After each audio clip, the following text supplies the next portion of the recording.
Mesdames, Mesdemoiselles, Messieurs, chers amis de Canal Martinique Télévision, chers amis de LCL, vous qui nous regardez sur kmttélévision.com, vous qui nous écoutez sur FM+, 88.9, vous qui nous regardez à Mayotte, à La Réunion, en Guadeloupe, en Guyane, en France, et bien entendu en Martinique, bonsoir et bienvenue dans ce 100% politique. J'ai le plaisir et l'honneur de recevoir aujourd'hui M. Christian Raffa. M. Christian Raffa est maire de la ville de Saint-Pierre, une ville du nord de la Martinique. Il est vice-président de Cap-Nord, la collectivité territoriale de cette région de la Martinique. Le nom, je le dis pour ceux qui ne sont pas martiniquais. Vous êtes également membre de la Martinique Ensemble. C'est un parti politique relativement récent et dont la présidente est Mme Catherine Conconne, sénatrice de la Martinique. Est-ce que j'ai oublié quelque chose? Non, vous avez tout dit. Merci de me recevoir, en tout cas. Merci de me donner la possibilité d'échanger ou de renseigner les Martiniquais sur mon action politique. J'ai beaucoup pensé à vous récemment parce que j'ai vu que la montagne Pelée, il y a beaucoup de tremblements de terre en ce moment, depuis quelque temps. Je me suis dit, mais comment on peut habiter une ville comme ça? Ils vont exploser bientôt. Vous dormez tranquillement, il n'y a pas de problème? Tranquillement depuis que je suis né, parce que j'ai vécu mon enfance au pied de la montagne Pelée. Ceux qui habitent Saint-Pierre et les environs, parce que ce n'est pas que Saint-Pierre qui est concerné, hein, la montagne Pelée, ce n'est pas l'affaire de Saint-Pierre seulement, c'est 7 communes qui couronnent la montagne Pelée, hein, de Grand-Rivière au Prêcheur en passant par Saint-Pierre. Ce sont 12 communes qui potentiellement sont aux premières lignes si le volcan se réveillait. Donc si on ne dormait pas tranquille, il faudrait déserter tout le nord de la Martinique. Donc non, le volcan actuellement, le directeur de l'observatoire avec qui j'ai un très très bon contact, on échange régulièrement. On s'est vu encore dernièrement à une opération de l'Humé de Saint-Pierre qui s'appelle la COU UNESCO, pour parler du classement de la montagne Pelée à l'UNESCO et des sommets du Nord, des pitons du Carbet. Il a bien expliqué que ce sont des séismes superficiels qui relèvent de l'activité, si on peut dire entre guillemets, du volcan depuis des décennies. Le volcan n'est pas éteint, il est en sommeil. Les séismes actuellement ne sont pas des séismes profonds qui détecteraient des mouvements de lave dans des réservoirs magmatiques. Et donc, pour l'instant, ça n'a rien, ça n'est surtout pas un signal de réveil du volcan. C'est une surveillance de l'activité qui est très bien faite. Nous avons des bons outils maintenant. Et s'il arrivait quoi que ce soit, il n'y aurait pas de mort, hein, parce que les Martiniquais qui sont concernés, c'est-à-dire ça fait en gros 40 000 personnes, seraient partis bien avant. Voilà. Et donc, hier, j'ai donné mon accord pour l'implantation de sondes. D'ailleurs, je ne sais pas, c'est pas la ville de Saint-Pierre seulement qui est concernée, mais il y a 500 petites sondes qui vont être implantées tout autour du volcan pour justement analyser plus en profondeur son activité, une forme de scanner qui va nous permettre d'avoir des informations aussi sur la géothermie possible, parce qu'il n'y a pas que des désavantages à avoir un volcan à proximité de chez soi. C'est des sources justement d'énergie propre par la géothermie dont il sera possible de faire bénéficier la Martinique. Dont il sera possible de faire bénéficier la Martinique. Oui. Pourquoi n'en a-t-on pas fait encore bénéficier la Martinique? Justement, là, c'est une question, c'est une très très bonne question, c'est classique de répondre ça, mais comme je l'ai dit hier, parce que nous avons inauguré une centrale photovoltaïque sur le site de la Coulée Blanche, justement, site où c'est justement a coulé beaucoup de nuées ardentes dans les éruptions de mai 1932, site qui n'a jamais hébergé aucune activité agricole. Nous avons réussi à convaincre la CDPDAF et les autres décideurs d'y implanter une ferme photovoltaïque. Et je l'ai dit que nous sommes très en retard. La Martinique a un objectif de 100% de couverture de ses besoins en termes d'énergie propre, et nous en sommes qu'à 27% aujourd'hui, alors que cet objectif de 100% est programmé pour 2030. On a mis 7 ans pour arriver à concrétiser ce projet de ferme photovoltaïque. Il nous reste 5 ans pour couvrir les 73% des besoins de la Martinique. Ça va être un peu difficile. La ferme photovoltaïque, c'est à peu près 2% de l'économie, des besoins de la Martinique, 8% des besoins de Cap-Nord. Et je l'ai dit, nous avons... Et combien de pourcents des besoins de Saint-Pierre? Plus que 100%, puisque c'est l'équivalent de la consommation de 7500 habitants sur une année. Or, Saint-Pierre, c'est 4000. Donc, on est presque à 2 fois les besoins, la couverture des besoins de la population de Saint-Pierre. Est-ce que ça veut dire que les Pierrotais ne paieront pas l'électricité? Non, surtout pas. Non, et c'est pas du tout ça. Mais par contre, les Pierrotains vont bénéficier indirectement de certains avantages. Déjà, le fait d'avoir une production d'électricité à proximité de Saint-Pierre, ça va rendre Saint-Pierre moins vulnérable aux coupures d'électricité. Il va y avoir une perception de taxes foncières, la ville en a bien besoin.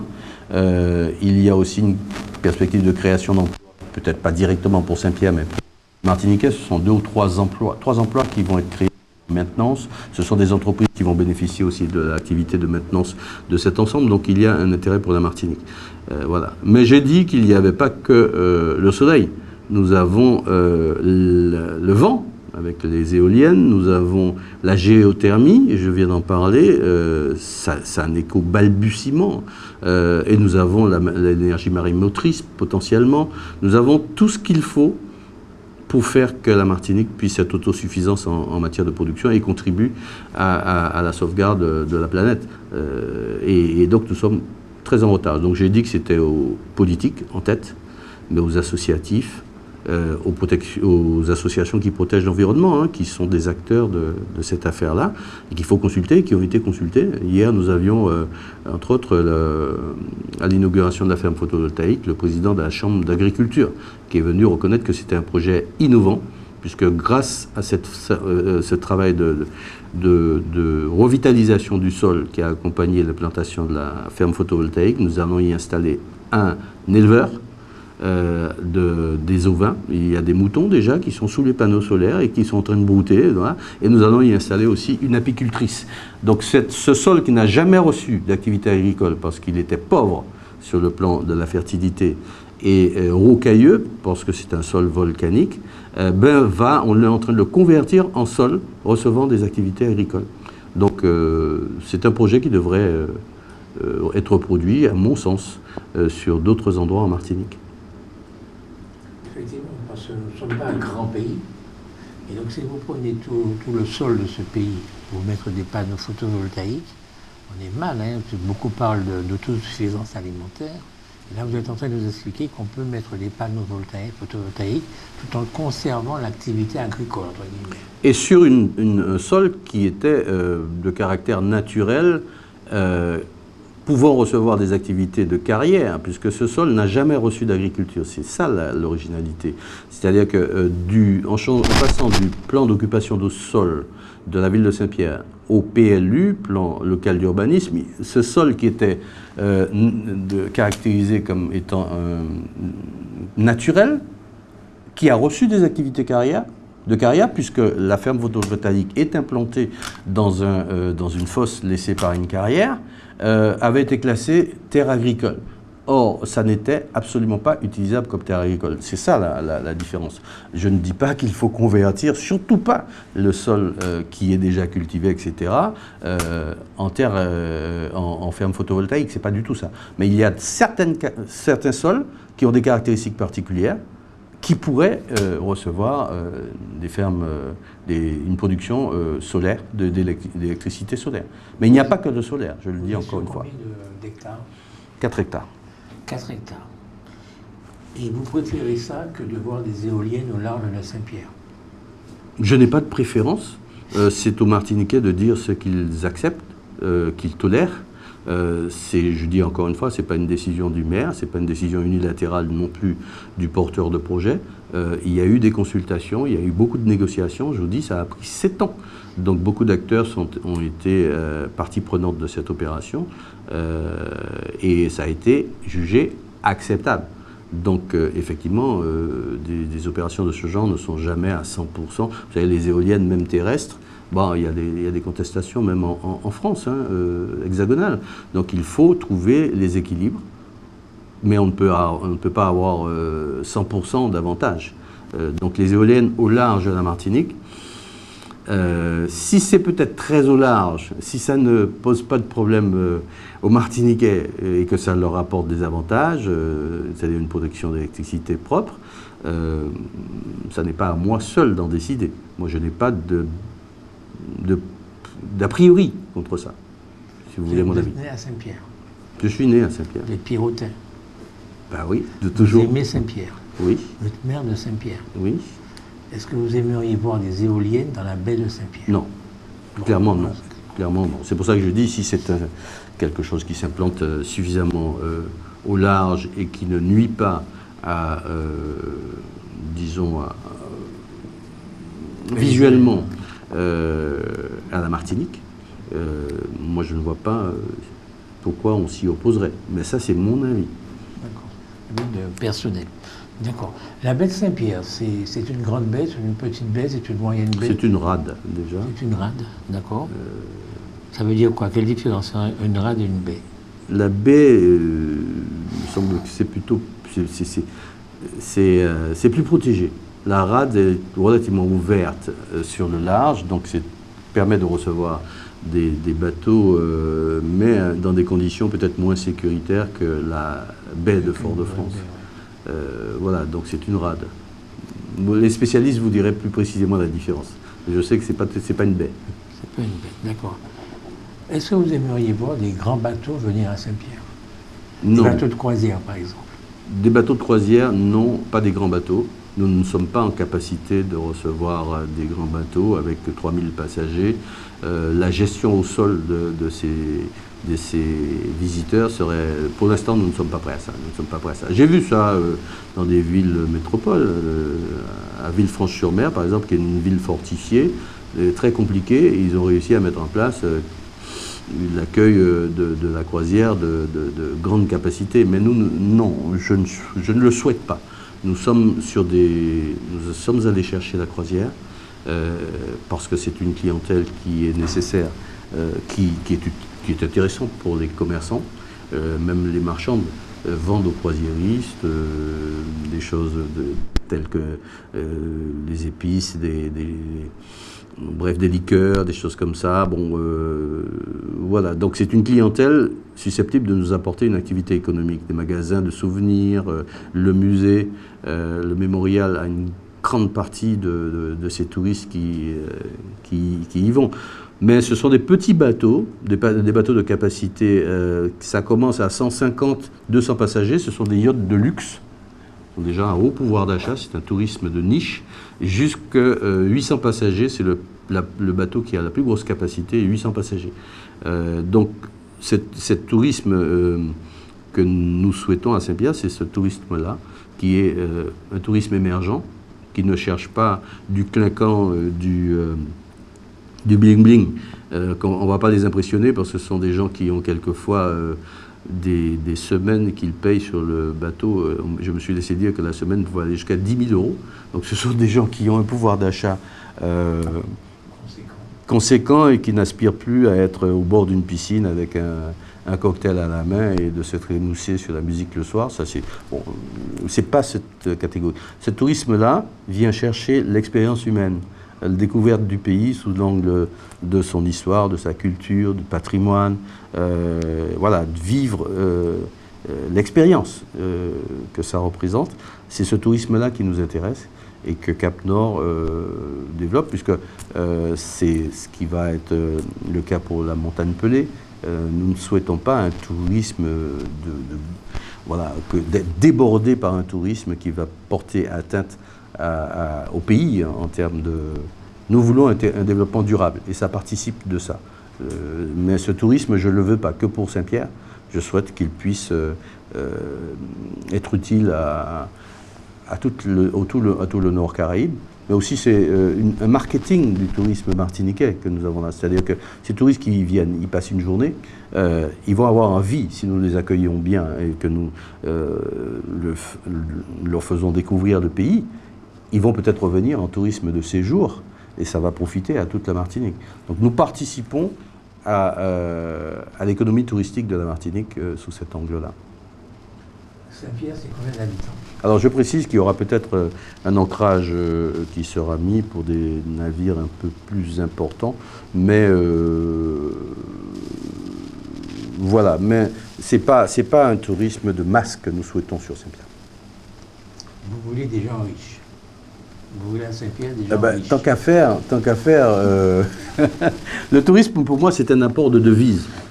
C'est un apport de devises qui nous vient comme ça. On ne produit pas ces devises-là. On nous les apporte. Ils arrivent, ils ont les poches remplies de... vaut mieux qu'ils aient les poches remplies de devises, dollars ou euros, on est prêt à tout prendre. Et à nous de leur vendre ce que nous avons de mieux à vendre. Et donc, vous savez, je l'ai déjà dit peut-être ici sur votre plateau, mais c'est un Saint-Lucien. Parce que nous, on va en vacances à la Caraïbe, hein, on est des touristes de la Caraïbe. Je vais en vacances quelques jours à Sainte-Lucie et je suis véhiculé par un chauffeur de taxi qui m'explique comment lui il voit le tourisme et l'importance qu'il y a. Qu'est-ce qu'il me dit? Il me dit, écoutez, on a eu un économiste qui nous a fait une conférence sur le tourisme il n'y a pas longtemps, très haut niveau et tout. J'ai tout compris. Le tourisme apporte de l'argent parce que je le véhicule, je le balade à Sainte-Lucie. Cet argent-là, quand j'en ai suffisamment, eh bien, je vais pouvoir construire ma petite maison. Ma petite maison, ce sont des employés du bâtiment qui vont avoir un salaire. Ces employés du bâtiment vont aller au supermarché ou ailleurs acheter à manger. Donc c'est l'agriculture, c'est la pêche qui va fonctionner, etc. Donc c'est une filière économique, une vraie. Donc c'est comme ça que je le vois. Donc il vaut mieux qu'on reçoive des touristes qui ont de l'argent. Ça, c'est clair. Quel est le nombre d'habitants, vous m'avez dit? 4000. 4000. Quel est le budget? 7 millions en fonctionnement. 7 millions en fonctionnement. En gros. Et vous avez combien d'investissements? Beaucoup. Alors on estime que c'est beaucoup trop. Mais Saint-Pierre, effectivement, a beaucoup investi. Je prends un exemple, c'est celui de la cathédrale. Hein. La cathédrale a représenté un investissement sur 9 ans de entre 12 et 13 millions d'euros. La cathédrale seulement. Et donc, parce que c'était un bâtiment, un monument inscrit à l'inventaire des monuments historiques qui était en train de tomber en morceaux. Et donc, il fallait absolument le restaurer. D'ailleurs, c'était prévu depuis 2006 ou 2007. Mon prédécesseur a lancé les travaux en 2014. Moi, je les ai poursuivis et terminés. En grande partie, c'est donc depuis 2015. Mais il y a d'autres investissements. Nous sommes en train de restaurer une voie qui s'est effondrée dans les années 80 qui contourne Saint-Pierre et qui peut nous permettre de délester un peu la circulation, au moins pour les véhicules légers. C'est le boulevard Légré. Il porte un nom de boulevard, mais en réalité, c'est d'avant 1902. Quand il y avait des calèches et tout ça, nous, c'est une voie cette voie-là, c'est plus d'un demi-million d'euros d'investissement. C'est du FEI, c'est du Fonds exceptionnel d'investissement de l'État. M. Darmanin nous a fait bénéficier de ça. Donc nous sommes allés chercher cet argent-là. Ce sont des voies qui n'ont pas été restaurées depuis 1902, après l'éruption. C'est des voies de quartier fort, la rue Mont-Noël, la rue de la Reine, la rue d'Orléans, que nous avons restaurée dernièrement. Ce sont des bâtiments publics qui méritent de l'être. Alors des fois on fait des choses en régie, mais ça compte aussi en investissement. Là nous sommes, et je tiens au passage à saluer vraiment du fond du cœur le personnel de la ville de Saint-Pierre. Les agents de la ville de Saint-Pierre sont en train de restaurer, les agents de service technique, en régie, les façades de la mairie, parce que c'est un bâtiment là aussi classé patrimoine du XXe siècle, bâtiment d'architecture remarquable et qui tombe en morceaux. J'avais des barrières Vauban pour protéger le citoyen qui rentrait à la mairie parce qu'il y avait des éclats de béton qui tombaient. Donc tout ça, ça représente de l'investissement, qu'il soit fait en régie ou par le biais des travaux que l'on lance. C'est de l'investissement, c'est très lourd. Et si vous me permettez de continuer, c'est notre problème. Le fonctionnement de la ville, bon, j'ai trouvé une ville dans un état financier que tout le monde a entendu, je ne vais pas revenir là-dessus. Il y a entre 130 et 140 salariés actuellement. Mais je ne fais pas, on ne lance pas, l'équipe qui m'accompagne, que je salue également, qui fait un travail avec les moyens du bord. Des fois, on tire le diable par la queue. On n'investit pas uniquement pour se faire plaisir. C'est pas c'est pas une approche mégalomaniaque. Le maire de Saint-Pierre n'a pas envie juste de faire des travaux pour faire des travaux. Tout ce que nous faisons, c'est nécessaire à l'amélioration de la vie quotidienne des Pierrotins. C'est ce qui nous importe. La rue de la Raffinerie, par exemple, que nous avons traité en régie aussi, ce sont des investissements. Les Pierrotins attendaient ça. Nous avons restauré une dizaine de rues du quartier, du centre de la ville, du quartier Mouillage plutôt, et centre, parce qu'elles étaient trouées. Nous avons fait plein de choses qui relevaient de la vie quotidienne. Parce que je n'entends pas que Saint-Pierre, les citoyens de Saint-Pierre soient condamnés à une vie de médiocrité. Et je veux qu'ils soient bien dans leur ville et qu'ils en soient fiers au-delà de ça. Donc, ça me pose quelques problèmes. J'ai demandé du temps pour rééquilibrer les finances parce que si je voulais rééquilibrer les finances, il faudrait que j'arrête tout et que je fasse de la comptabilité et que j'aurais expliqué aux Pierrotins, on ne peut pas faire autrement. Donc, effectivement, Saint-Pierre investit beaucoup, mais Saint-Pierre est bien financé. Je n'investis pas... Vous êtes en déficit alors? Oui. Vous devez de l'argent à tout le monde? Pas à tout le monde, à beaucoup. Mais là, c'est là que je voudrais intervenir. Tous nos projets sont bien financés. Les plans de financement que je présente avec mon équipe au conseil municipal sont bien équilibrés et tout ça. Mais c'est après que le problème commence. Est-ce que vous savez qu'actuellement, je vais le dire très crûment parce qu'il faut que les Martiniquais le sachent, nous avons rénové l'éclairage public de la ville de Saint-Pierre. D'accord? 940 000 € de budget. La ville a un autofinancement qui est vraiment très faible, j'ose pas le dire. 940 000 €, c'est cher. C'est cher, mais c'est pas cher par rapport à d'autres villes. Saint-Pierre est une petite ville, relativement. Bon, justement. La rénovation de l'éclairage public de la ville de Fort-de-France, oui, mais pour Saint-Pierre, justement, c'est lourd. C'est lourd, mais c'est un éclairage public qui n'avait pas été retouché depuis les années 80. Donc on avait des boîtiers qui étaient ouverts, qui étaient susceptibles de recevoir de l'eau de pluie, etc.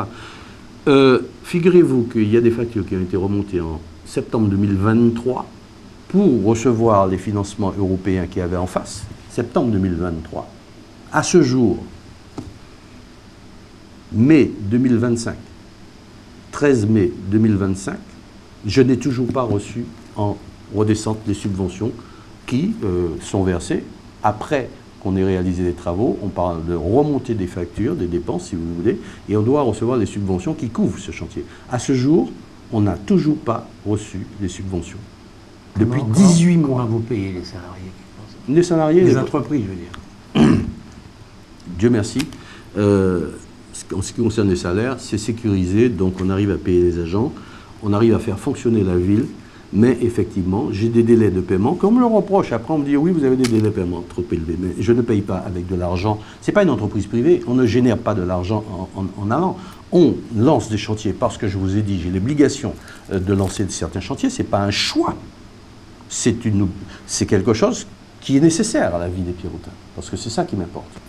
Et il se trouve que nous allons chercher l'argent. Je vous ai dit, par exemple, le boulevard des Grès, c'est du 95% de FEI, c'est-à-dire un peu moins de 95, 92% de FEI, fonds exceptionnels d'investissement, donc ce n'est pas de l'argent de la ville. Mais après, il faut que cet argent-là puisse rentrer. Et c'est les mécanismes administratifs qui retardent tout, qui fonctionnent trop lentement. Et je le dis très clairement. Là, dernièrement, on a parlé de l'entreprise, parce que je le parle, parce que monsieur le directeur de la DRFIP le sait, monsieur le préfet le sait, je n'ai rien à cacher. J'ai demandé à ce que... il y a une cellule qui a été mise en place, qui conjugue les administratifs de la DRFIP, Direction régionale des finances publiques, et de la CTM pour traiter les dossiers de demande de subvention des entreprises pour aller plus vite. Parce que sinon, c'est des étapes trésorerie locale, par exemple pour nous c'est Trinité. Ensuite, lorsque la trésorerie a fini de vérifier, ça prend le temps que ça prend, parce que ce sont des gens qui sont... C'est au niveau du Cap Nord, ça. Ça, c'est au niveau du Cap Nord, mais c'est ce que je dis là est valable pour la Martinique. Première étape, on remonte les factures là, et donc les administratifs font leur travail comme ils peuvent, parce que je dois le dire, ils ne sont pas toujours avec les effectifs qu'il faut. Ensuite, ça passe à la CTM ou aux fonds européens qui remoulinent tout cela. Ça prend du temps, voilà. On vous demande des pièces justificatives, etc., etc. Et ensuite, c'est la DRFIP qui valide ce que la trésorerie de la DRFIP a fait et que la CTM a fait. Donc ça prend un temps fou, ça bloque de partout, pour des raisons diverses et variées. Des fois, aussi parce qu'il y a des choses à corriger ou à compléter de l'autre côté. Donc tout ça, ça explique des délais de paiement qui sont insupportables pour tout le monde. Comme je dis, je n'ai pas de l'argent en mairie que je n'arrive pas à gérer, j'attends de l'argent qui m'a été notifié comme accordé pour mettre en place ces chantiers. Je ne lance pas de chantier à crédit. Mais on se retrouve... Alors j'ai demandé à ce que, que les collectivités puissent bénéficier de ce mécanisme. C'est-à-dire que les factures des chantiers des collectivités, qui sont pourvoyeurs d'activités économiques, parce que j'entends que les responsables du BTP vont monter voir les maires pour leur demander de lancer les chantiers. Mais avec une mécanique aussi compliquée, vous pensez bien que ce n'est pas incitateur. Ça n'incite pas à lancer des chantiers. Donc j'ai demandé à ce que les factures et les mandats émis par les collectivités, que ce soit Cap-Nord, Saint-Pierre, etc., les villes, remontent dans cette cellule-là aussi pour comprimer le temps de traitement et de faire en sorte que les délais soient raccourcis. On m'a dit oui, que ce n'était pas encore possible pour des raisons, je ne sais pas lesquelles. Mais en tout cas, moi, je déplore cela et je pense que c'est un frein à la consommation des fonds et c'est un frein aussi à l'économie de la Martinique puisqu'on n'arrive pas à consommer suffisamment vite les fonds. Donc voilà, ce n'est pas un reproche. Je ne me garderai bien de reprocher quoi que ce soit à qui que ce soit, je ne suis pas là pour donner des leçons. C'est un constat, c'est un vécu. Et vous me dites comment on fait? Eh bien, effectivement, ce sont quelquefois les entrepreneurs qui en pâtissent. Et moi, je leur explique ça. Et quand je leur explique ça, ils me disent, monsieur le maire, mais on ne savait pas. Ils imaginent qu'on a un budget, qu'il me revient juste de déclencher des paiements comme ça. Mais non, la ville de Saint-Pierre n'a pas les fonds qu'il faut directement pour lancer tout ce qu'il y a à lancer. Et cette mécanique administrative, il faut la simplifier, il faut la booster pour que la Martinique entière puisse bénéficier de cette activité économique du BTP en particulier. Merci de pouvoir me permettre de l'expliquer. Mais je suis prêt à en discuter, hein, je ne suis pas un homme qui détient la vérité. Je mets un problème sur la table et je suis prêt à en discuter avec qui veut. Lorsque vous obtenez des fonds européens, il faut, si je ne me trompe, que vous avanciez ces fonds-là qui vous sont donnés après par l'Europe. Est-ce que ce n'est pas un problème? C'est un problème. Ça s'appelle de l'autofinancement. C'est ce que je négocie avec des banques ou avec l'AFD. Et donc, c'est lent, ça aussi. Ça fait des couches de mécanismes administratifs, mais ça ne couvre pas tout. Vous savez, la banque, elle va vous financer à 80%. Ça veut dire qu'il faut que vous trouviez dans le fonctionnement 20% pour votre part d'autofinancement. Donc tout ça, ça ralentit le système. Mais la banque vous demande également des intérêts. Bien sûr, ça coûte. Il ne faut pas vous faire ça gracieusement. Hein. Donc ça coûte de l'argent. Tout ce que vous venez d'expliquer cela, plus ça. Pourquoi ça? Parce que ce que vous avez expliqué là, c'est vrai pour toutes les régions de France. Toutes les régions de France, et même d'Europe.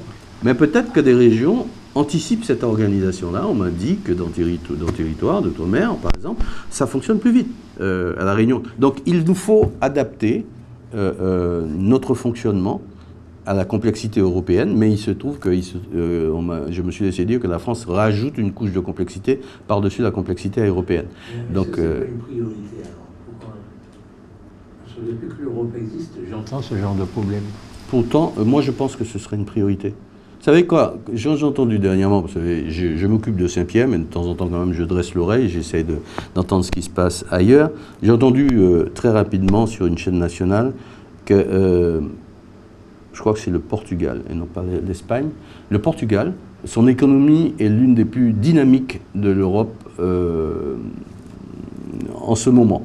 Et elle est fortement basée sur le tourisme, entre autres, et la consommation des fonds européens.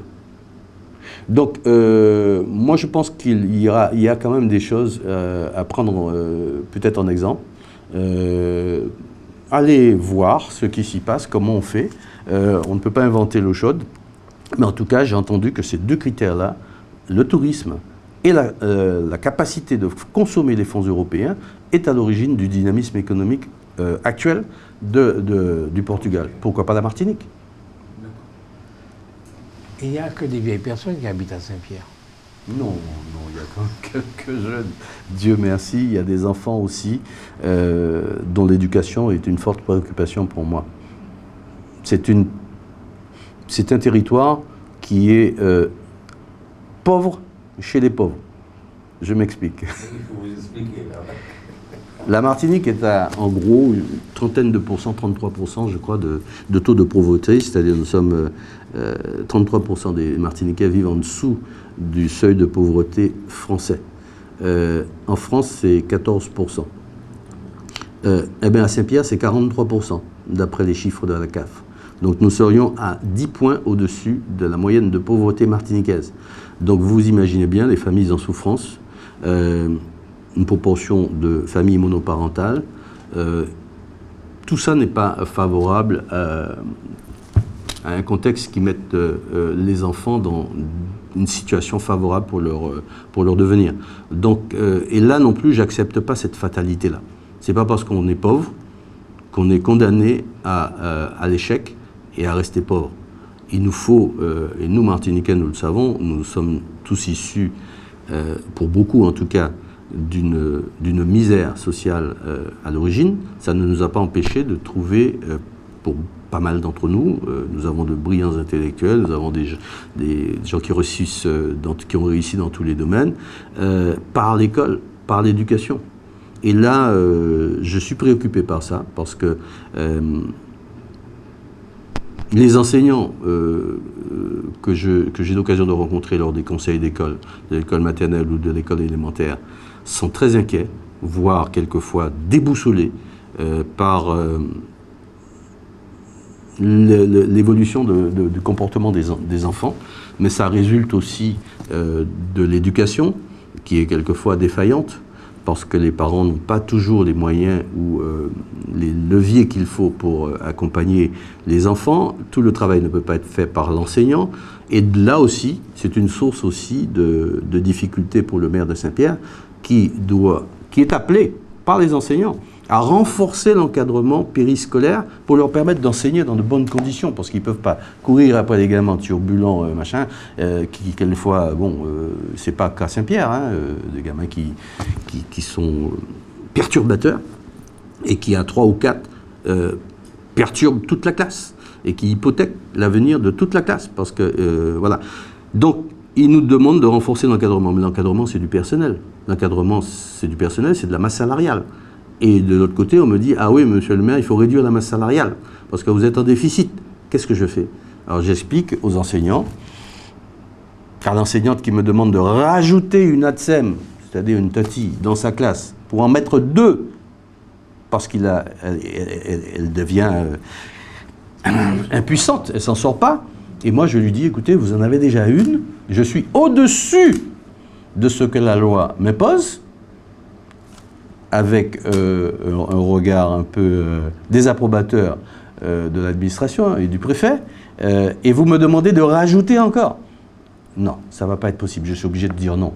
Donc je crois que ce n'est pas un problème là, pierrotin, mais c'est un problème qui est accentué peut-être sur d'autres territoires. Nous essayons d'accompagner au mieux cet angle de notre politique, l'éducation.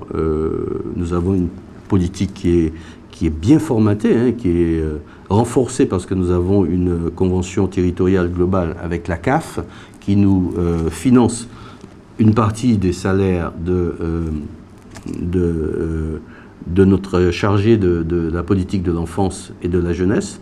Je cite son nom, c'est Mme Servan-Bourges qui fait un travail extraordinaire. Je pourrais citer d'autres noms, des agents de la ville. Je peux citer des...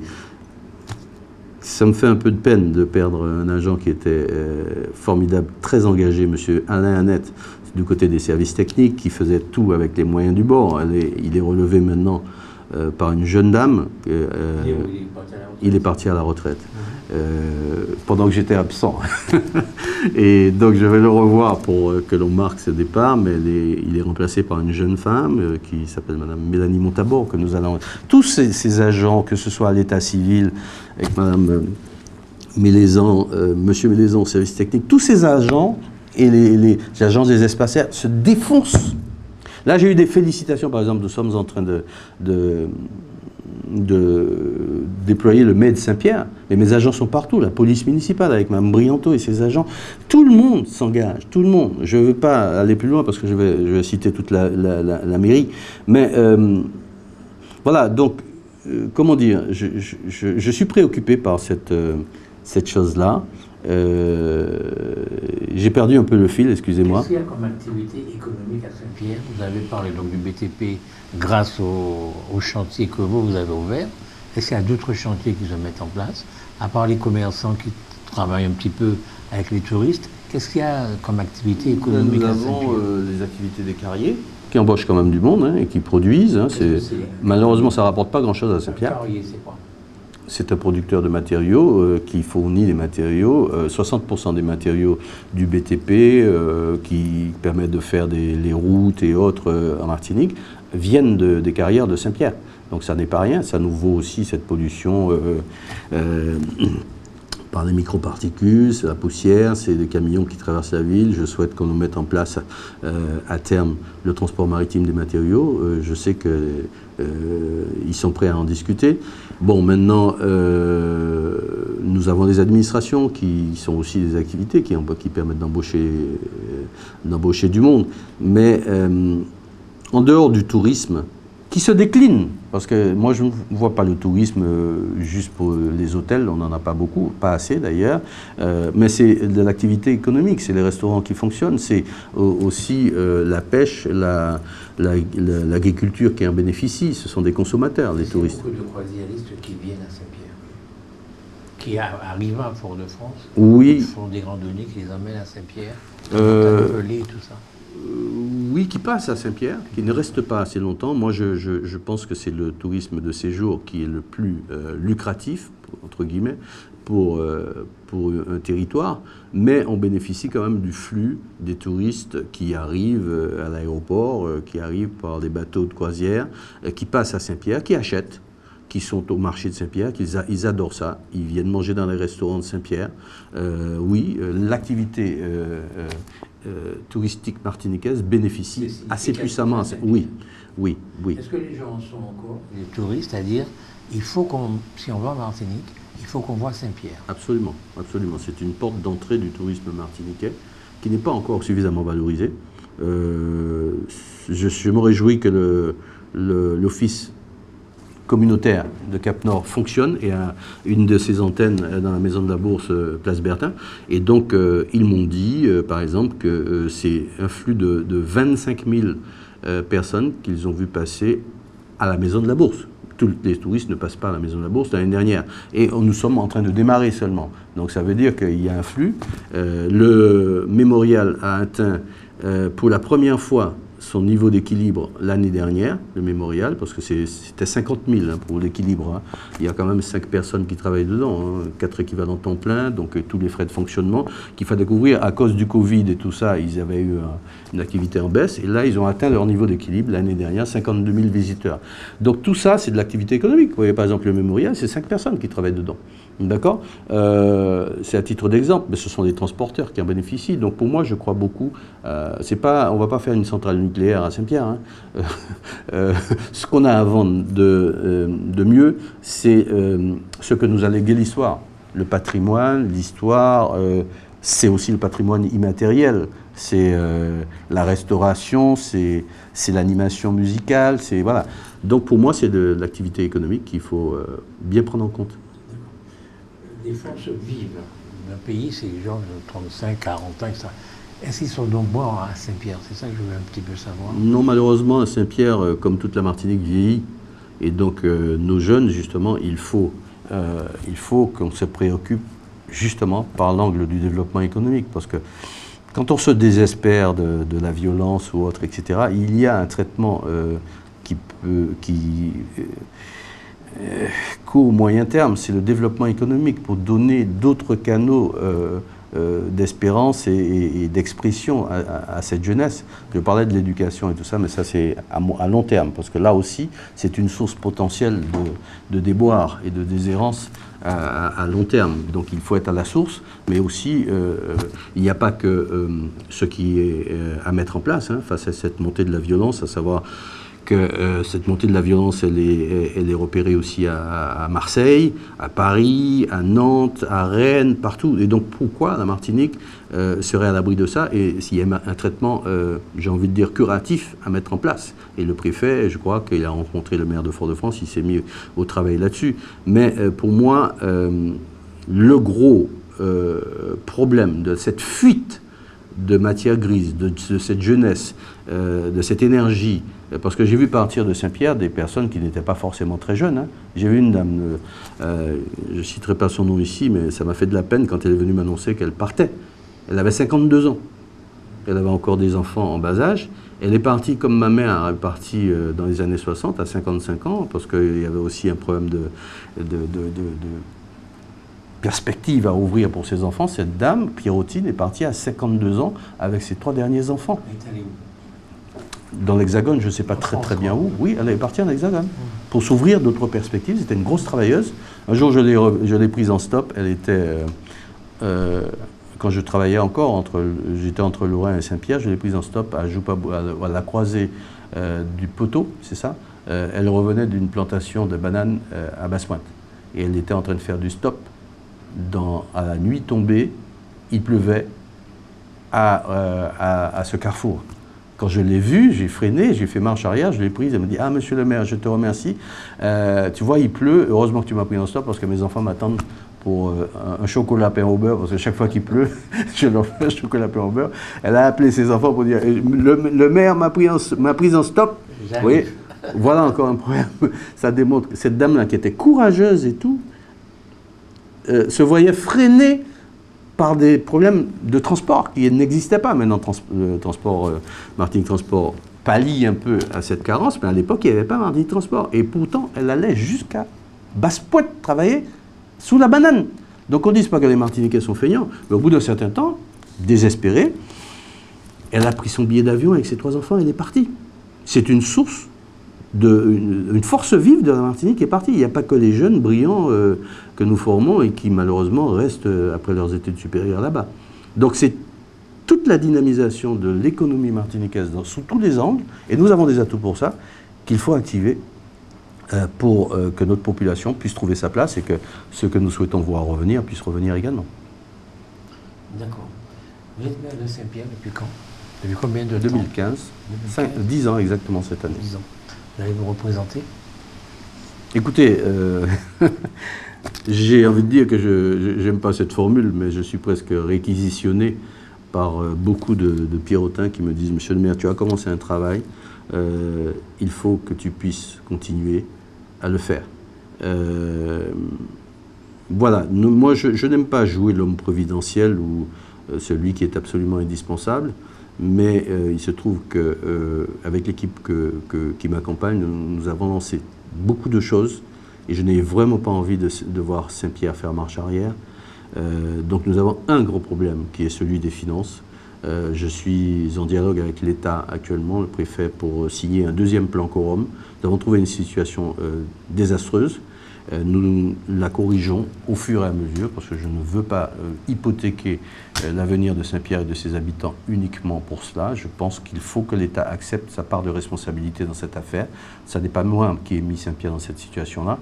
Donc avec la confiance de l'État, avec la confiance des partenaires, avec la reconnaissance que cette ville a quelque chose de particulier, Saint-Pierre n'est pas ordinaire, c'est pas par arrogance ou que je dis ça, c'est une réalité. C'est une ville qui est en reconstruction depuis 1902, qui n'a jamais pu bénéficier d'un plan de reconstruction en profondeur. C'est une ville qui est sous-préfecture, qui supporte des flux qui sont particuliers. C'est comme le reconnaissent les 260 villes qui se sont identifiées auprès de l'État pour dire nous sommes ville sous-préfecture. Nous supportons par exemple des flux du fait que nous avons des administrations, nous avons des choses qui sont très particulières. J'ai Martinique Transport qui s'est implanté là, c'est pas pour rien. J'ai la CTM qui se prépare à implanter la première antenne délocalisée de la CTM sera implantée à Saint-Pierre. Je suis en négociation avec la CTM. Nous avons la préfecture, nous avons les impôts, nous avons France Travail, nous avons... voilà. Donc, nous avons des choses que nous supportons qui sont bien au-delà de ce qu'une ville de 4000 habitants doit supporter. Ma police municipale, par exemple, qu'on juge trop pléthorique, j'ai 2 policiers Ah bon? Et et 4 ASVP. Ah bon, quand même. Et il faut gérer tout ce qu'il y a à gérer avec ça. Donc, moi, je veux que l'État reconnaisse sa part dans cette affaire-là. Je voudrais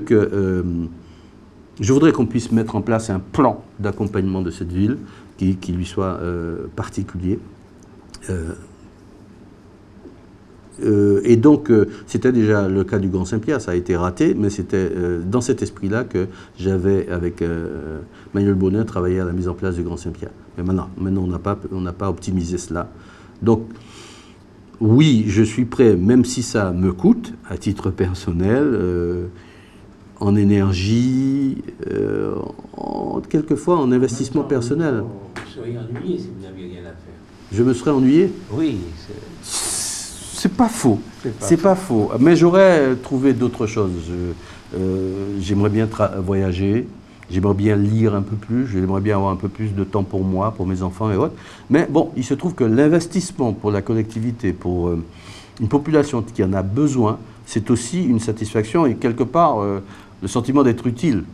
Donc, j'aime l'action. Vous êtes pharmacien de profession? Pharmacien spécialisé en biologie. D'accord. Les mots sont importants quand on les dit, hein, ils ont un sens. Et parlant de Saint-Pierre, vous dites j'aimerais bien une politique d'accompagnement. Vous auriez pu dire une politique de développement. Vous dites accompagnement. On accompagne, quand on est l'assistance sociale, on accompagne. Donc vous fonctionnez un peu comme ça, quoi. Pas tout à fait. Vous avez dit une politique de développement. C'est-à-dire que c'est nous qui devons être les moteurs des développements, c'est nous qui devons avoir la vision. Et je demande à ce qu'on nous accompagne vers notre propre vision, notre propre choix. Vous n'avez pas fait de plan de développement? Vous êtes là depuis un bon moment. Hein. On n'a pas de plan de développement, mais en tout cas, ça se développe. Oui. Moi, je ne suis pas un homme de plan, je suis un homme d'action. Vous savez, en Martinique, il y a tellement de plans, tellement de programmes. Il n'y a que des programmes, des oui, schémas. Voilà. Un vrai plan de développement. D'ailleurs, je voudrais vous poser la question. Vous trouvez normal qu'il y ait sur un petit pays comme le nôtre, qu'il y ait Cap Nord, l'espace sud, le centre, enfin, que ce soit balkanisé comme ça? Non, c'est pas balkanisé, c'est l'administration française qui prévoit de ça. Et c'est une bonne chose. nos communautés d'agglomération ne sont pas des petites communautés, d'après ce que j'entends, je vois ce que les témoignages de mes collègues de métropole démontrent que non, c'est justifié. Ce qui est regrettable, c'est que nous n'avons pas encore atteint le niveau de remontée ou de mutualisation de certaines communautés d'agglomération de métropole. Vous imaginez, en métropole, nous avons des petits villages qui font 300, 600, 800 habitants, qui ne peuvent pas porter des politiques de développement ou des politiques simplement de gestion de la vie quotidienne. Donc c'est mutualisé au niveau des communautés d'agglomération. Alors des fois, c'est pas l'idéal, hein, et j'entends râler, hein, mais au moins il y a une logique qui est là et qui nous reste peut-être à approfondir. Mais je voudrais revenir sur ma vision du développement de Saint-Pierre. Vous savez, ma petite formule actuelle, c'est que moi dit que la France qu'a doué nous. Pourquoi je dis ça? C'est que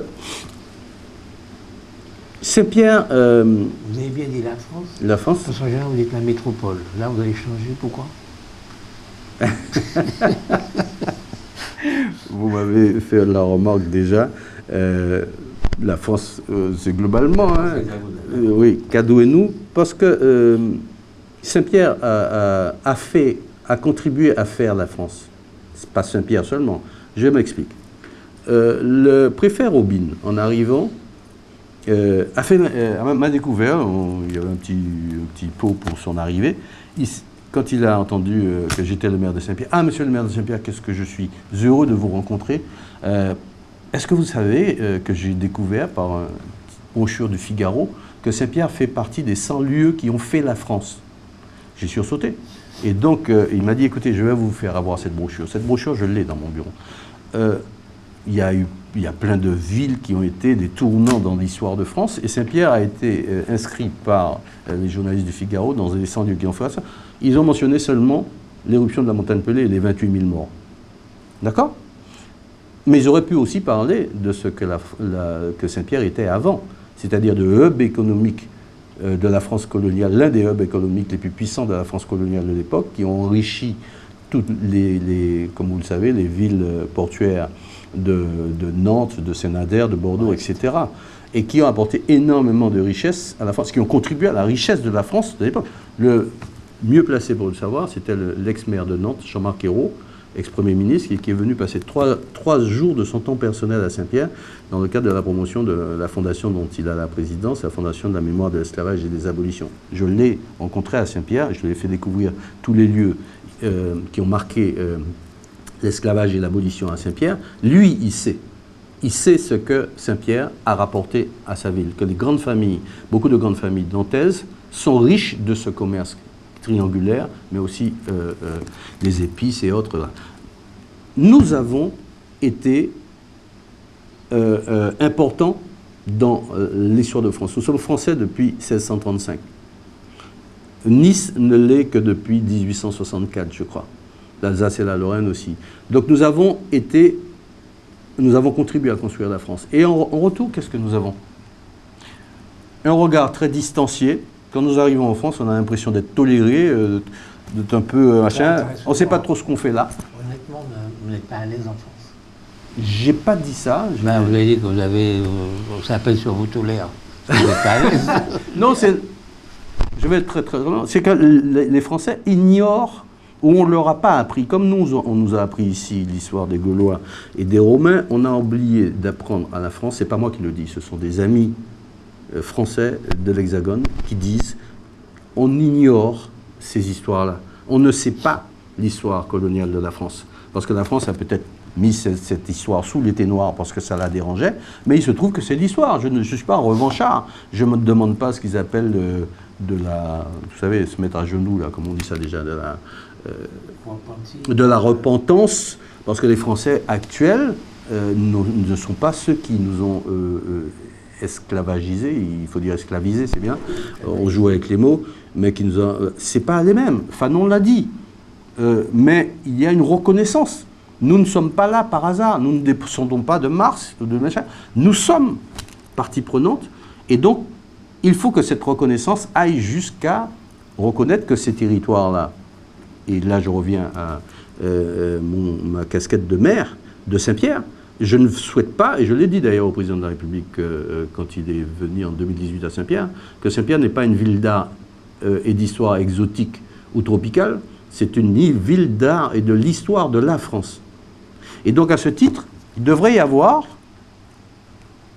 un accompagnement plus puissant de l'État pour rattraper ce qu'il y a à rattraper. Quand je vais en France hexagonale et que je vois les villes d'art et d'histoire où je vais, tout est beau, il y a des petites rues pavées, il y a des machins, il y a des petits lampadaires, etc. Quand je vois Saint-Pierre, nous avons de la marge. Et donc, ce n'est pas une ville de 4000 habitants, isolément, à qui on dit « Ah ouais, vous avez un budget de 7 millions d'euros, alors il faut faire avec le budget. » Non. Il y a quelque chose qui dysfonctionne là. Il y a un discours que je veux entendre. Alors, je ne suis pas irresponsable. Parce que je sais que le préfet va peut-être regarder cette émission, je ne sais pas. Je suis prêt à discuter du fait que la France actuellement est dans une situation financière exécrable. On ne peut pas inventer ce qu'on n'a pas, mais il faut déjà reconnaître. Je ne veux pas qu'on nous dise qu'on est pauvre et qu'on va rester pauvre jusqu'à la fin des temps. Il était à Saint-Pierre le 8 mai, je lui ai montré l'état de l'ossuaire construit en 1922 suite à cette éruption qui est la plus grande catastrophe naturelle du XXe siècle, et qui a tué, comme je l'ai dit, non pas 28 000 Pierrotins. Les Pierrotins qui sont là actuellement ne sont pas concernés, ils sont venus de partout, comme ma grand-mère et ma mère sont venus de Rivière-Pilote, d'autres sont venus de la côte atlantique, du Lorrain, de Sainte-Marie et tout ça. Les Pierrotins qui sont là n'ont rien à voir avec l'éruption. Ils sont venus réinvestir le territoire. Ça a tué 28 000 Pierrotins de l'époque, mais 28 000 Martiniquais et 28 000 Français. C'est bien une catastrophe nationale française. Et beaucoup de Français ignorent cette histoire-là. Donc il est venu, monsieur le préfet, je le remercie. Il a déclaré que cette cérémonie était très émouvante. Il a découvert un ossuaire à l'abandon. C'est un cimetière où viennent des gens du monde entier, des touristes qui connaissent l'histoire de la catastrophe de Saint-Pierre. Ils viennent devant cet ossuaire. C'est une honte pour la Martinique d'avoir un ossuaire dans un tel état qui trace la perte de 28 000 Martiniquais. 28 000 Français. Et je n'ai pas les moyens Je ne peux pas à la fois restaurer la mairie et puis restaurer l'ossuaire. Nous sommes allés chercher 240 000 € pour mettre le cimetière à niveau de ce qu'il devrait être réglementairement, parce que j'en suis là. J'ai trouvé un cimetière qui ne respecte pas la réglementation, tout simplement. Donc nous sommes en procédure de restauration de ce cimetière pour le faire monter au niveau d'obligation réglementaire. Mais je n'ai pas l'argent pour restaurer cet ossuaire qui est un emblème de l'histoire de Saint-Pierre, mais de la Martinique et de la France. Donc il m'a compris, je crois qu'il a compris. Donc on ne va pas trouver les solutions tout de suite, ça va être sur le moyen long terme. Et c'est pour ça que tous ces dossiers qui sont lancés, il faut avoir la motivation. Hein. Vous savez, 3000 maires qui démissionnent en France et en Navarre. Quand vous voyez ce qui pèse sur les épaules de maire, il faut actuellement être très très motivé. J'ai la chance d'être à la retraite, d'avoir un peu d'énergie, mais surtout d'aimer ma ville de façon inconditionnelle. Et je voudrais donner de belles perspectives aux Pierrotins qui sont dedans, et de leur donner de l'espoir et de la fierté. Vous aimez votre ville de façon dramatique, parce que vous êtes l'élite de ce pays. Vous n'êtes pas l'élite de Saint-Pierre, vous êtes l'élite de ce pays. Et ce n'est pas Saint-Pierre qui a participé à la richesse de la France, pas du tout Saint-Pierre. C'est l'ensemble de la Martinique. Oui. C'est l'esclavage. Oui. C'est le fait que des êtres humains ont été mis pendant plusieurs siècles au service de la France et qu'ils ont fait la richesse de la France. Tout à fait. Et vous avez raison. Il faut le dire à la France aujourd'hui. Nous vous regardons à hauteur d'homme, parce que si vous êtes là où vous êtes, c'est en grande partie grâce à nous. D'ailleurs, je me rappelle que Louis XV, quand on lui avait proposé de donner soit aux Anglais, soit le Canada, soit Saint-Domingue, avait choisi de leur donner le Canada, tellement Saint-Domingue, donc les Antilles, étaient importants pour la France, quoi. Donc nous sommes partie prenante de la richesse de la France. Et ce que nous avons à demander aujourd'hui, c'est aucune reconnaissance, c'est l'égalité. D'être traité exactement comme les autres Français. Exactement. Puis c'est tout, quoi. Vous avez tellement raison que je vais au-delà. Je vous ai pris Saint-Pierre comme exemple parce que je suis maire de Saint-Pierre. Je suis maire de Saint-Pierre et Saint-Pierre a eu quelque chose, a eu la double peine parce qu'il y a la catastrophe en plus. D'accord? Donc c'est aussi pour ça que je demande un regard particulier. Saint-Pierre n'a jamais bénéficié d'un plan de réhabilitation ou de restauration digne de ce nom. On laisse Saint-Pierre se reconstruire au fur. Mes prédécesseurs ont fait leur travail hein, avec les moyens du bord. Il s'agit de reconnaître aussi qu'ils ont été, peut-être pour certains, Paul Pierre-Charles, etc., ont certainement été dans des situations beaucoup plus complexes encore que moi.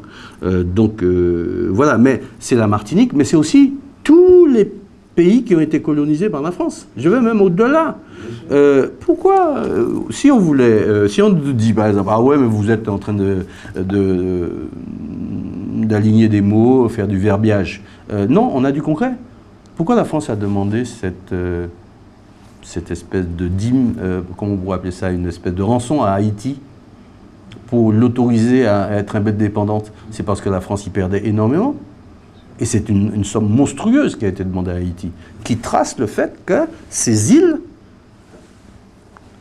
contribuaient fortement à la richesse du pays. Alors encore une fois, je ne suis pas dans demander à ce qu'on revienne sur le passé indéfiniment et tout ça, mais je demande à ce qu'on connaisse cette histoire. Il y a beaucoup de Français qui ne connaissent pas cette histoire, qui ne savent pas de quoi on parle, et on leur fait croire qu'on est là tout à fait par hasard, et qu'on est tolérable. Non, on a construit avec notre force, les esclaves ont donné corps et âme et leur sang dans cette affaire-là. C'est très, très important de dire ça de plus en plus, parce qu'on regarde l'esclavage du France, même le 8 mai et tout ça, comme s'ils ont pitié, bon, les pauvres esclaves, on va comme s'ils n'étaient pas concernés. Alors que vraiment tous les pays qui se sont développés en Europe étaient des pays colonisateurs. Oui. L'Angleterre, la France, la Hollande, etc. étaient des pays colonisateurs. Et c'est les colonies qui ont fait la richesse de l'Europe, c'est une évidence. Absolument. À l'époque, c'était les épices, c'était le cacao, c'était le coton, c'était ce genre de choses. On a fait la richesse de l'Europe. Et je reviens à Saint-Pierre, juste une petite anecdote, pour l'ignorance aussi de cette monstruosité de la catastrophe de 1902. un jour, je suis à Paris et je découvre qu'il y a une exposition au Grand Palais sur Pompéi. Alors j'y vais avec mon épouse et je découvre donc l'intérieur, c'est très bien, avec tout ce qu'il y avait à faire, comment était Pompéi dans l'histoire, des sons et lumières pour reproduire les bruits de l'éruption, le bruit des lapidis qui tombent sur des maisons et tout ça. Et à un moment donné, je dis à mon épouse, mais attends, qu'est-ce que Saint-Pierre a de moins à raconter? Pompéi, c'était il y a des millénaires. Là, Saint-Pierre, c'était au XXe siècle. C'était en France. Pompéi n'est pas en France. Et il y a beaucoup de Français qui ne connaissent pas l'histoire de Saint-Pierre, l'histoire de leur pays. Donc, soit on est dedans, soit on n'est pas dedans. Et donc, ça mérite d'être corrigé. Encore une fois, il n'y a aucune acrimonie ou de demande de vengeance ou quoi que ce soit. Non. Là, je suis simplement en train de constater que nous ne sommes pas pris en considération comme ça devrait l'être. En tout cas, pas encore assez. Est-ce que la sécurité est un problème pour vous en Martinique aujourd'hui? Oui, c'est un grave problème. Tous les Martiniquais s'en préoccupent, constatent que ça va crescendo. J'apporte mon plein soutien au maire de Fort-de-France parce que, bon, apparemment, sur la douzaine de morts constatés depuis le début de l'année, il y en a 8 à Fort-de-France. Donc, ça n'est pas facile à gérer pour un maire. Là, je crois qu'il y a, c'est pas que je crois, il y a une réunion avec le préfet qui apparaît très conscient de ce qui se passe et qui va se faire le relais auprès du gouvernement pour qu'il y ait des plans d'urgence de mise en place pour juguler cette montée de la violence qui est inacceptable et qui, voilà, ça devient insupportable. Mais comme je le dis, il y a le court terme, le moyen terme et le long terme. À Saint-Pierre, Dieu merci, nous sommes un peu hors champ de cette violence. Nous avons eu nous avons eu des épisodes depuis que je suis maire, des jeunes qui se sont entretués même, mais c'est pas aussi intense. Et donc, mais ça pourrait venir. Dans les communes, ce sont des réservoirs de souffrance, de pauvreté qui pourraient être la source de violence. Parce que justement, ces jeunes-là n'ont pas de perspective.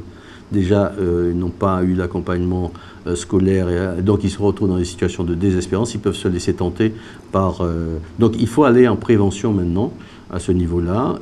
Bon, moi je suis maire, donc je ne suis pas ni juge ni préfet, mais je souhaite par exemple contribuer par la mise en place de cette brigade nautique maritime qui nous est annoncée, parce que Saint-Pierre, effectivement, avec sa rade, justement, peut être une porte d'entrée de trafic humain, mais aussi d'armes ou de drogue, oui.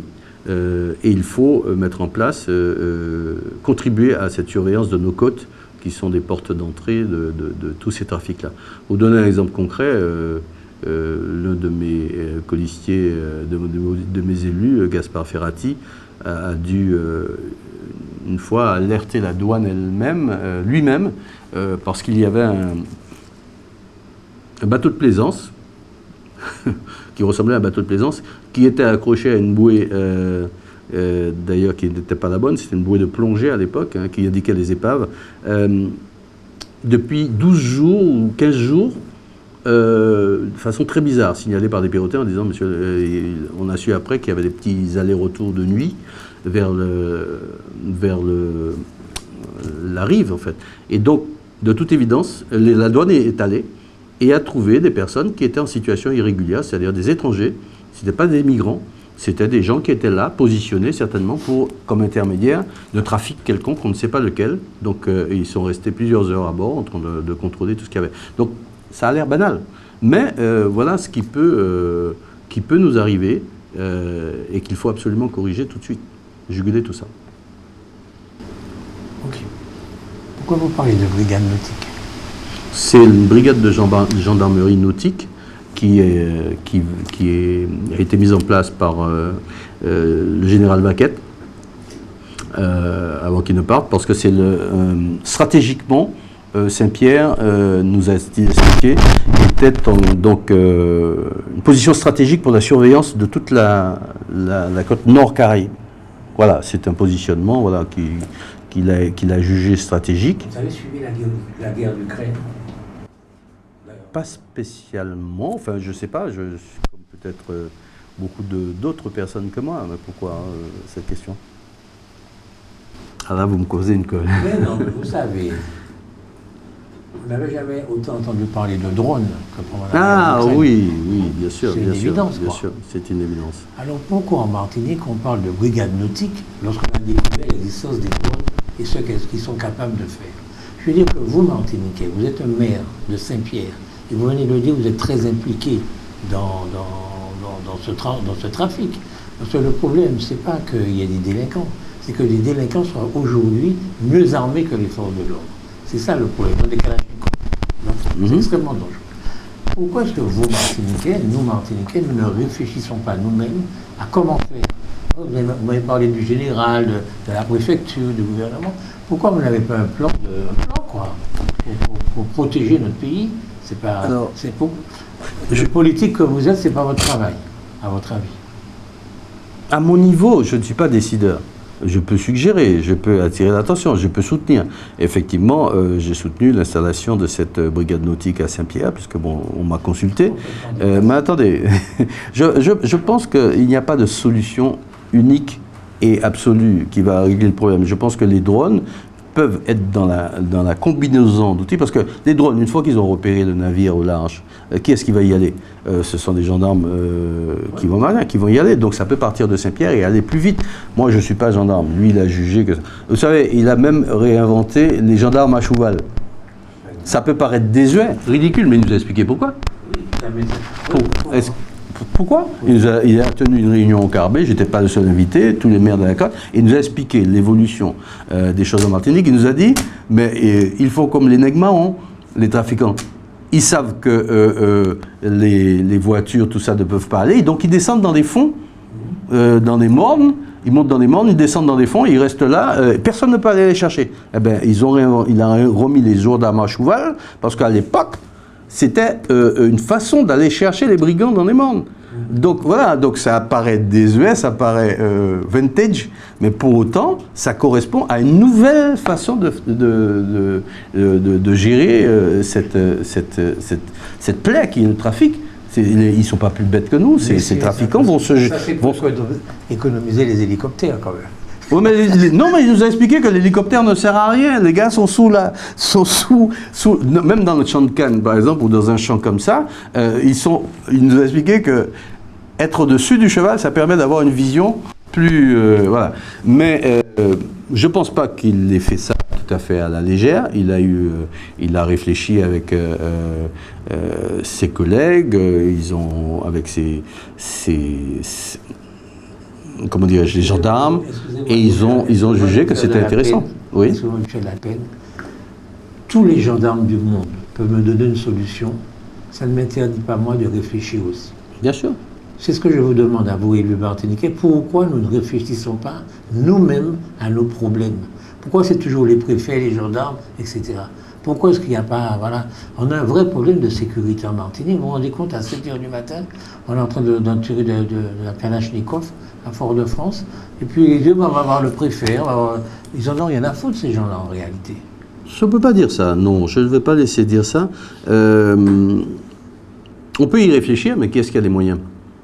Si vous réfléchissez, que vous proposez un plan au gouvernement, il n'y a aucune raison qu'il ne l'accepte pas. Oui, je suis d'accord avec vous. Donc, voilà. Ce n'est pas le seul domaine. Oui, c'est tous les domaines. Et c'est ce que nous revendiquons d'ailleurs. On dit que nous sommes les meilleurs spécialistes de nos propres problèmes. Maintenant, il reste à en faire la démonstration quand nous sommes face au problème.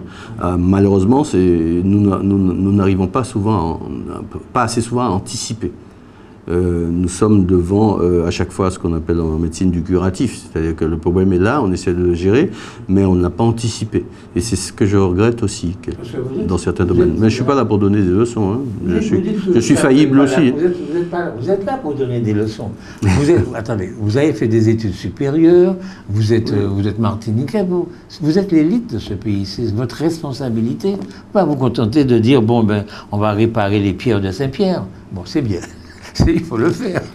Mais il n'y a pas que ça, quand même. Il y a la Martinique entière, quoi. qu'il faut prendre en compte? Non, mais vous savez que je vous renvoie, parce que la crise que nous avons vécue dans le dernier trimestre 2024, je croyais l'avoir fait plus tard, mais j'ai donné une longue interview à vos collègues du magazine Antilla. Je suis l'un des rares à s'être exprimé. Je l'ai fait après que des Martiniquaises... nous avions une réunion de travail justement sur la pauvreté à Saint-Pierre, à la CTM, et j'étais avec des gens du service social, et je leur ai parlé de la misère et discutais de la vie chère. Et quand elles m'ont entendu, elles me disent « Mais monsieur le maire, pourquoi vous ne vous exprimez pas? Pourquoi les politiques ne parlent pas? Vous êtes les pieds dedans et vous dites rien. » Et là, j'ai été mis devant le fait accompli, et donc j'ai appelé Antillais, j'ai dit « Écoutez, je veux m'exprimer. » Et donc j'ai donné une longue interview, mais dans cette interview, il y a tout ce que vous dites. C'est-à-dire que nous ne sommes pas assez proactifs par rapport à nos propres problèmes. Il faut changer le modèle politique. Nous devons pouvoir nous mettre d'accord sur le plus petit dénominateur commun, c'est-à-dire le minimum du minimum, c'est-à-dire les exigences des Martiniquais en termes de vie quotidienne. Je mets le transport, je mets l'énergie, je mets la sécurité, je mets l'éducation, etc. Il nous faut nous mettre d'accord sur l'essentiel. Après, on peut discuter à l'infini du niveau d'autonomie statutaire par rapport à l'Hexagone et le reste de la France. On peut discuter de vision stratégique ou des choses comme ça. Mais la vie quotidienne, je sais pas moi, on ne peut pas discuter. Les prix sont trop chers. Qui est-ce qui va dire le contraire? Voilà, donc c'est ça qu'il nous reste à faire. Je demande encore sincèrement à ce que l'on se mette d'accord là-dessus. Les Réunionnais savent le faire, dans d'autres territoires, ils savent le faire. Et parler d'une seule fois en frappant de poing sur la table s'il le faut, devant le gouvernement. Mais quand on y monte en ordre dispersé, avec son petit dossier sous le bras, et que l'autre monte le lendemain ou la semaine suivante en disant quelque chose qui est un petit peu différent, le gouvernement, il rigole, quoi. Il dit, bon, voilà. Donc, à qui je réponds? Donc, c'est ça notre faiblesse. Je l'affirme, et je dis que, bien sûr, le modèle économique, tout ça, il faut le faire évoluer. Mais d'abord, il faut faire évoluer le monde politique. C'est ce que les Martiniquais attendent. Il ne faut pas qu'on se laisse déborder comme nous l'avons été dans le dernier trimestre de l'année dernière. Je le dis et je l'assume. Nous ne sommes pas... On va se reprendre en boomerang un mouvement dans quelques années du même genre et peut-être définitif, si nous n'y arrivons pas. Nous sommes condamnés à réussir ça, à se mettre d'accord sur l'essentiel. Ça veut dire qu'il faut qu'on se rencontre, qu'on discute. Il faut qu'on se rencontre, qu'on se discute. Je me suis laissé raconter qu'à Paris, quand je ne sais plus je ne sais pas si c'est les Réunionnais ou autres du territoire d'outre-mer, quand ils montent à Paris et qu'on m'a raconté cette anecdote amusante, on m'a dit qu'un jour ils sont montés avec leur dossier et tout. Ils étaient prêts et tout, et il se trouve que le ministre les a un peu débordés, les a un petit peu mis en porte-à-faux, et ils étaient un petit peu déboussolés. Monsieur le ministre, nous pouvons avoir une suspension de séance, s'il vous plaît? Le ministre est obligé d'accepter. Ils sont sortis dans la pièce d'à côté, ils se sont engueulés comme il fallait. Ils sont revenus devant le ministre et ils ont dit voilà ce que nous on voulait. Ils se sont mis d'accord. En temps réel. Quand est-ce que nous pouvons faire ça? Moi, j'ai dit, par exemple, bon, il y a des choses qui devraient être de l'ordre du symbolique. Hein. Je l'ai dit à un de vos confrères, il y a 2 temps qui devraient rassembler les Martiniquais de façon inconditionnelle, de façon transcourant politique. Le 22 mai et le 8 mai. Nous n'y arrivons même pas. 14 juillet à Paris, du parti d'extrême gauche à extrême droite, tout le monde respecte ça, tout le monde est rassemblé pour le 14 juillet. Nous ne sommes pas capables de nous rassembler pour le 22 mai. Eh bien, je vais contribuer à le faire. J'ai eu une réunion de travail avec Garcin Malsa, qui m'a demandé une réunion de travail pour que nous puissions préparer le prochain 22 mai. Et je m'en réjouis. Nous n'avons pas du tout les mêmes options politiques, mais il a compris que j'étais un nègre comme lui, que nous étions héritiers de la même histoire, voire frères de la même histoire, et que le 22 mai n'appartient pas à un parti politique. Ça appartient aux Martiniquais, aux nègres. Nous avons, voilà. Donc, nous allons préparer ensemble la commémoration de sa 25e année du convoi de la réparation. Il m'a dit, nous sommes dans le quart de siècle du convoi. Est-ce que tu acceptes, monsieur le maire, que l'on fasse quelque chose de particulier à Saint-Pierre? J'ai dit oui, sans hésiter. Je disais que je ne mettais pas le 22 mai au même niveau que la date d'obtention de la départementalisation, parce que nous ne sommes pas encore totalement d'accord sur la relation statutaire à la France. La preuve, la création de la collectivité territoriale de Martinique, c'est une volonté aussi martiniquaise. Donc je pense que ce n'est pas à mettre au même niveau. Le 22 mai, c'est quelque chose que tous les humains que nous sommes doivent partager, sans condition. Là, c'était question de liberté de l'individu, voilà, donc je ne sais pas comment le décrire. Mais en tout cas, nous sommes en train de réussir ça avec Garcia Malsal. J'espère que ça va pouvoir inciter d'autres à nous rejoindre. Mais pour en venir à la départementalisation, vous savez que la départementalisation, j'ai découvert elle ne date pas de 46. La demande ne date pas du millénaire du XXe siècle. Ça avait commencé déjà bien avant, vous le savez peut-être. Mais j'ai dans le cimetière de Saint-Pierre, je reviens encore à mon cimetière, qui héberge une stèle qui trace l'histoire de l'école laïque. Marius Hurard, qui demandait en 1880, qui a instauré en 1880 le premier lycée laïque, lycée Schellcher à l'époque à Saint-Pierre, et le couvent des filles, qui était aussi laïque. Il défendait déjà la demande de départementalisation, 60 ans avant Césaire.